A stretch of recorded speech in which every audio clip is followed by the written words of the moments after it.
Hi guys, it's Chris at Cork and Crown, back at my cider table and my white wall with some more cider to try, and it's the third of the 3 bottles I ordered for samples from Sobremesa in Wales. I've actually got 4 because they sent a special one as a treat, which I'm going to do last. Won't talk about that yet. I mentioned it in the first video that I did. This one is different again. It's the first one I had was like a Spanish style, Basque, Asturian style cider. Loved it. The second one was, and it was Low Porthamel Farm. It was their orchard. The next one was a Welsh blend, which was from apples sourced from the locale, all cider apples, mainly brown snout, I believe, but sourced locally. First one apparently was not pet nat. So the tiny prickle to it. So I don't know if they just very, very lightly conditioned it, just had a little bit of sugar at bottling, or if that just happened in the bottle, like it just happened to have a little bit of fermentation left. So it sort of pet nats, but unintentional if you like. Second one was absolutely pet nat. Apparently, the fish from that was intentional. Third one, look, it's got a wine cork in it, or a cider cork, because cider is wine. And this one is still. Look at the colour of that. Look at the colour of it.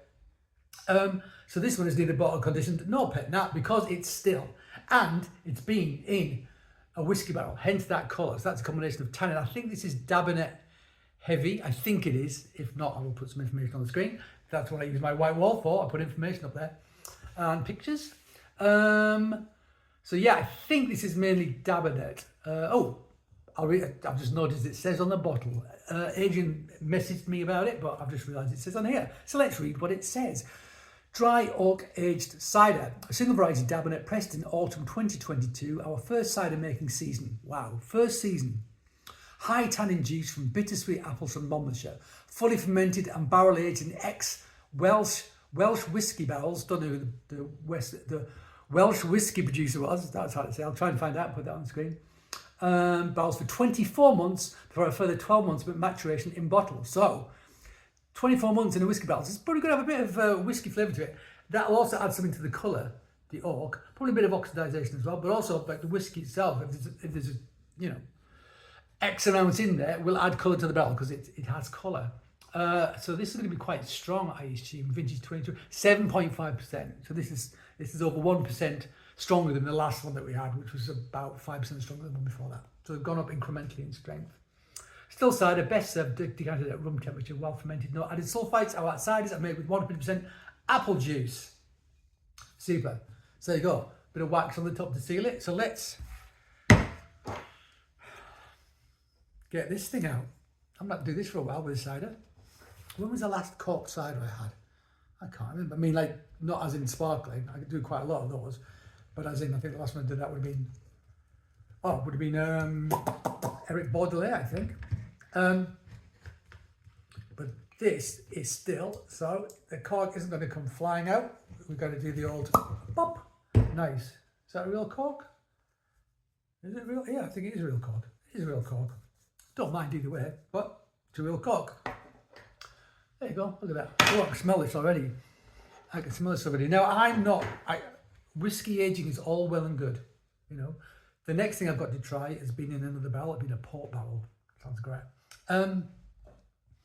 But so long as they complement one another. So 24 months in a barrel is a long time. So if there was a lot of residual whiskey in that barrel, it might have lent a lot of flavour to this. Also depends on the size of the barrel. Because a smaller barrel, there's more surface area to whiskey. For like a bigger barrel, less so. So that'll make, all these things will make a difference. Let's pour it out. There you go. I mean, you can see the colour already. It's awesome. Like Seville orange marmalade or something like that. Very appropriate with a Spanish connection. There's the colour. Gorgeous it is. Amazing. Like very, very dark iron brew. Tizer? Iron brew. What was it? Iron brew. Hazy and beautiful under that. Gorgeous colour. Amazing. If you give that to somebody without any label on it, they'll be like, what is this? The colour is remarkable. Remarkable. Let's have a smell. Okay. First thing I get, I mean, apple is there. It's almost like a fresh apple as well, character. And there is whiskey also, but How peaty was this whiskey? I mean, it was Welsh, probably not that peaty actually. May have no peat at all, which suits me down at the ground because I think peat on top of everything else is too much, I find. I'm not a big fan of peaty whiskies, to be honest. There's a definite hint of whiskey in there, but there's also like the apple character comes through. It smells like a boozy apple pudding, is what it makes me think of. What like orange? You get those orange marmalade sponges. You know what I mean? It's a sponge like a treacle pudding or sticky toffee pudding or something like that. But you get something with like sticky marmalade on. It smells like that, but it's had a little bit of whiskey sort of doused over it as well. Maybe set on fire. That's what it made me think of.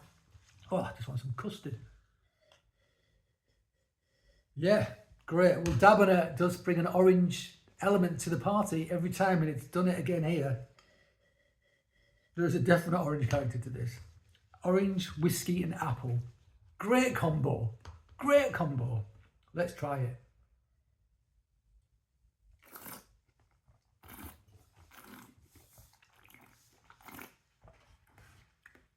So, as expected, totally bone dry. Tannin, yeah, I mean it's a bittersweet. That word bitter, that tells you you're going to have some tannin in there. Hard tannin on the back. So leatheriness, bitter leather tannins on the back. Transition to the nose is actually, it's almost seamless. That thing I had on my palate, that sticky toffee, sticky marmalade pudding with whiskey, I'm getting that, but there's no sugar in it. There's no sugar in this pudding at all. It's absolutely sugar free. You know, if you're diabetic, you can enjoy this pudding.